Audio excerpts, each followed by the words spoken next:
రాష్ట్ర వ్యాప్తంగా మామూలు టైం కూడా స్పందించారు. మేము ఆ రోజు గవర్నమెంట్ రావడం స్టేట్ అంతా కూడా ఇది అన్యాయం అనేటువంటి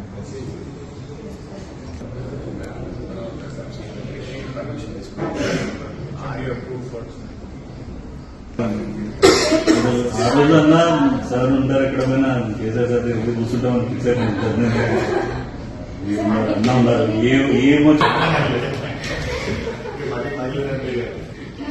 కానీ ప్రశాంత్ కోసం నిద్రపోతున్నామంటే మీకు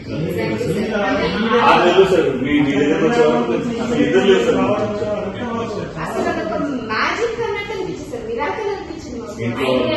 చాలా భయపెట్టి సడన్ గా వచ్చి మూవ్ చేస్తే పరిస్థితి ఏంటి అది బాగా రావడం చాలా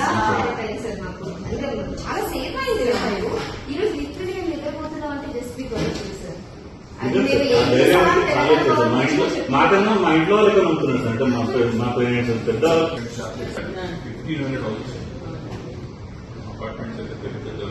నడుస్తున్నాయి సార్. ఇంకా 60,000 ఇయర్ వాళ్ళ అబ్బాయి పెళ్లి కోసం అపార్ట్మెంట్ అమ్ముదామని ట్రై చేస్తున్నాను. 30% అమ్ముతానంటే నేను ఏం చేయాలి, నాకు పైసలు కావాలి, నా అపార్ట్మెంట్ మొత్తం లేదు. నేను ఏం చేయాలి ఏంటంటే ఇది మీరు బఫర్లో పోతుందంటే కదా, ఇది కొట్టేస్తున్నట్టు కదా నేను తీసుకుంటాను.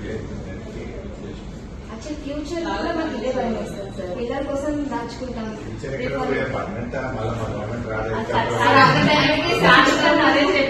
ఇబ్బంది లేకుండా మన గవర్నమెంట్ వచ్చింది అన్ని తుగ్ల పనులు. మీ ఒక్కటే కాదు, ఏదంతా పిచ్చి పనులు. ఎక్కడన్నా పడుతుంది మనకు వచ్చే సంథింగ్ చేస్తారు.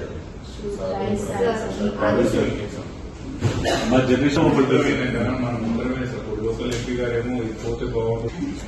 దాని మాత్రం అనుకుని ముందుకుంటుంటారు.